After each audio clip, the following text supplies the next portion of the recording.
Hola, Sanmonani, and hello everybody, and welcome to another episode of the latest sports show with your host, Lita Hita Miti.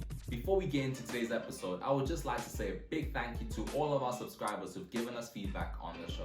As a result of this feedback, we've had to take some time away to make sure that we responded just right to give you the show that you wanted. And voila!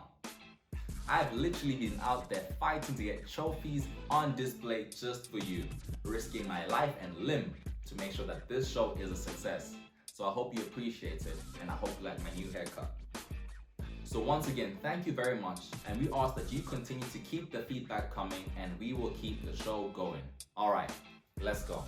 In cricket, the 12th edition of the ICC Women's Cricket World Cup has reached its final game, and which will see the most informed team Australia take on defending champions England on the 3rd of April in a highly anticipated encounter. England will be looking to defend their title against the most informed Australian team and arguably the greatest women's side of all time, as Australia look to secure their 9th consecutive win in this tournament. Australia have absolutely breezed through this tournament, securing 7 wins out of 7 in the group stages to finish first in the group. The English have had a slightly different tournament, losing their first 3 games but then going on to win their next 5 games in succession and ultimately eliminating the momentum Proteas by way of 137 runs in the semi-finals. The standout players in this edition of the tournament include England's Sophie Eccleston, who secured 6 wickets against South Africa in the semi-finals and has a total of 20 wickets throughout this tournament, as well as South Africa's Laura Volpart, who has scored the most runs in the tournament with a total of 433 runs, as well as Australia's Meg Lanning, who scored the highest runs in one innings with a score of 135 runs. This encounter between Australia and England is super exciting for the neutral, myself included, and will be taking place at 3 a.m. local time on SuperSport Cricket Channel. In men's cricket, Bangladesh's tour of South Africa has reached the Test Series leg after Bangladesh secured a 2-1 win in the ODI series.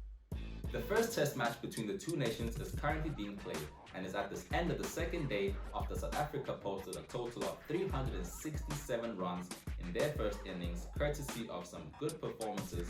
My prediction is that the Proteas will go on to a comfortable win in this 2-match test series, as Bangladesh secured only 94 runs at the cost of 4 wickets, meaning that they'll have to do a lot and put on a serious performance if they are to get anything out of this match. In the UFC 273 is upon us with a super stacked card that includes 2 title fights and main events that take off at 5 a.m. local time. The number 3 pound-for-pound fighter in the world, Alexander Volkanovski, takes on the Korean Zombie in the featherweight division as he defends his belt for a 4th time, as Aljamain Sterling also defends his interim belt against Peter Yan, who lost his belt by way of disqualification the first time these guys fought.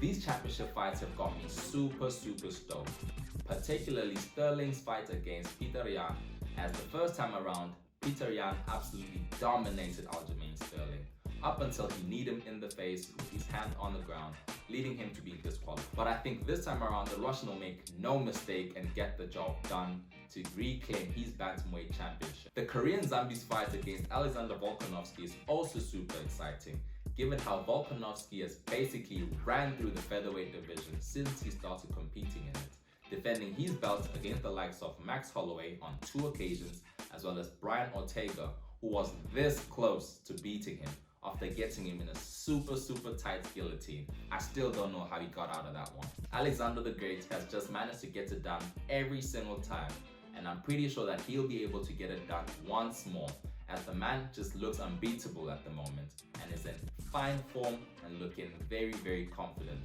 This is how the rest of the UFC 273 card looks, as we see the Wolf Khamzat Chimaev take on Gilbert Dorino Burns in what is a highly anticipated welterweight bout, which will surely either continue to see the hype train going full steam or shut it down completely, after Chimaev has basically blown through all of his opponents that he's faced thus far. In football, the final draw for the 2022 World Cup in Qatar has just been concluded, and what a draw it was. The hosts and debutants Qatar have been drawn up against Ecuador, the Netherlands, as well as African champions Senegal in what is potentially the most competitive group in this tournament. Argentina will also come up against Mexico as well as Poland, as France will take on Denmark and Tunisia, and Spain will take on Germany. Belgium will take on Canada, Morocco, as well as Croatia in what is another highly competitive group,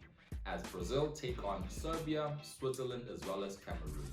A rematch of the most heartbreaking match of every African supporter's life will take place at this edition of the World Cup, as Ghana take on Uruguay in the group stages of Group F, as well as Korea and Portugal. If I were to make a prediction, I would say the Lions of Taranga, Senegal, are probably gonna go all the way to the final.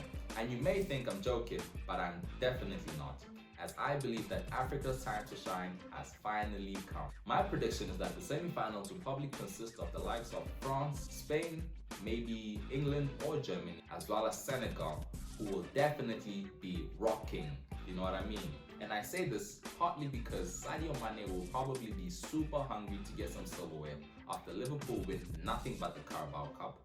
And so too will Edouard Mendy after Real Madrid knocked Chelsea out of the Champions League and City take the lead. So I'm sure these guys will be super hungry to get themselves some silverware.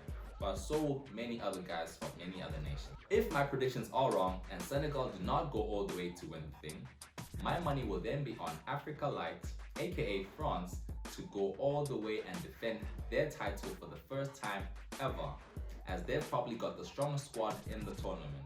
And by strongest squad of the tournament, I mean Kylian Mbappe and Karim Benzema, baby, come on now. The Champions League quarterfinal draw was also concluded a few weeks ago, and all I can say is, it's time for some revenge, baby. As Real Madrid will take on Chelsea, and the first leg will be played at Stamford Bridge on the 6th of April, as Manchester City will also take on Atletico Madrid, Benfica take on Liverpool, and Villarreal take on Bayern. And I know all Blues will be going crazy right now talking about, oh, we are the defending champs, oh, y'all ain't never beat her, oh, y'all. But all I'm gonna say is this, I hope those Blues of yours can play in a packed Santiago with Norway supporters and Big Ben's ready to go alongside Vinicius, baby. Because we're coming for you, and this time we're making sure. That brings us to the end of this episode, and I would now like to take the time to thank you for tuning in and kindly ask you to subscribe if you haven't, and follow us on our social media pages. On that note, please take care of yourselves and your loved ones and show everyone some love. Until the next one, adios amigos.